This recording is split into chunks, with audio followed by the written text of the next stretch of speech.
وهوبالين سوقan cusub ee laga furay magaalada Boorama ee loogu magac daray awdal u daboolay baahiyaad u ballaaran oo loo qabay suuq noociisa oo kala ah waxaana maalgelinta ugu ballaaran ku sameeyay muwaadin Xuseen Daahir Maxile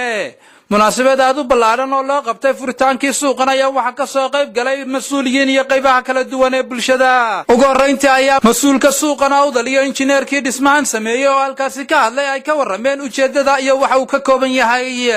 maadaama ayna qasradii jirin meel lagu iibiyaa hilibkii meel aan ciriiri noqotay dee waxa uu tan gafaynaya markii aan aragnay aan indhaynay ayaa ugu talagalnay in aan sariimada bilowno oo suuq kale la ag socdo horta cabirkiisu waxa weeyaan 3,000 mitir square qaybtani waa suuqii weynaa waxa weeyaan 3 guri oo baayacmushtar qaybta ku xigta waxa weeyaan qaybtii khudaarta waa 36 qol oo yaryar waxa ka sii sheeya qaybtii hilib oo iyaduna 25 miis qaar ka mid ah odayaasha dhaqanka iyo sheekul beledka magaalada Boorama ayaa iyaguna soo dhaweeyay ahmiyad ballaaran oo tilmaamay inuu suuqani leeyahay ilaahay baa weyn aad iyo aad baan ugu mahadnaqanaa waxaan leenahay wax weyn baad qabateen cid kastoo horumarka qabanaysan waan u ducaynaynaa aad iyo aad baad u mahadsantihiin laakiin waxaan leenahay wadooyinka in loo furo meeshaas wado xor ah ay hesho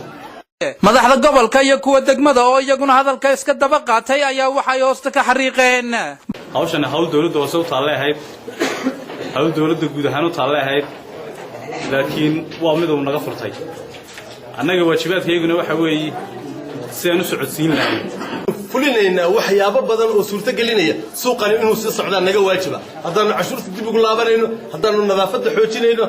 waxaan leeyahay gudaysho wanaagsan baad mudan tahay ma aha sariibaduun laakiin waxyaabo badan oo bulshadu u baahan tahay ayaa loo baahan yahay in la abuuro balasaabka gobolka iyo maamulka dawladda hoose oo wada jira ayaa suuqani xariga ka jaray si kastaba ahaatee waa markii ugu horeysay inta magaalada Boorama jirto xaafadahan ku yaala bariga magaaladu ay helaan